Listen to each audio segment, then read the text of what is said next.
Salut, c'est ANF. Aujourd'hui, comme c'est ma première vidéo, je vais faire un truc simple et en même temps instructif, sans spoil, du light novel, pour donner mon avis sur quel est le meilleur entre l'animé de Classement Visite ou le light novel.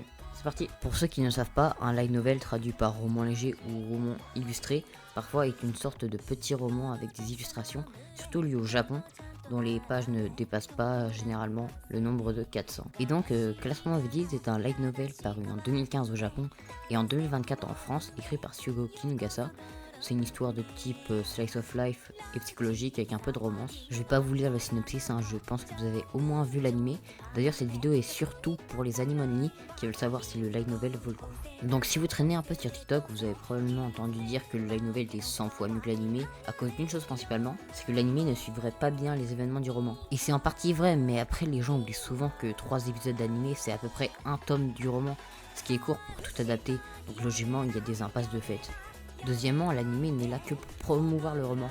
C'est pour ça que l'animation des 2 dernières saisons est un peu plus moche que la première à mon avis. Même si la saison 3 est bien mieux que la saison 2, mais ce n'est pas tout. Dans le roman, on suit bien plus Ayano Koji et ses pensées comparé à l'anime qui est assez extérieur par rapport à lui. Et un point qui m'énerve bien, c'est le développement de Ayano Koji. À cause de l'anime, il est souvent démontré comme un personnage froid et manipulateur qui ne pense qu'à ses objectifs en se foutant du reste. Même si c'est le cas, l'anime appuie trop dessus. Je prends l'exemple de Yurin, Ayano Koji pense bien plus au cul que être un bâtard en permanence. Bref. N'empêche, l'anime n'a pas que des mauvais côtés.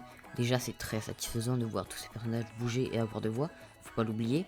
Et malgré l'animation, c'est intéressant à suivre car l'histoire est vraiment bien écrite malgré les skips de l'anime. Et aussi, gros point fort, c'est les endings et les openings, ils sont vraiment bien. À part le 1 qui est, en vrai il est bien mais pas aussi incroyable. Mais par exemple, l'ending que je passe en fond, il est pépite.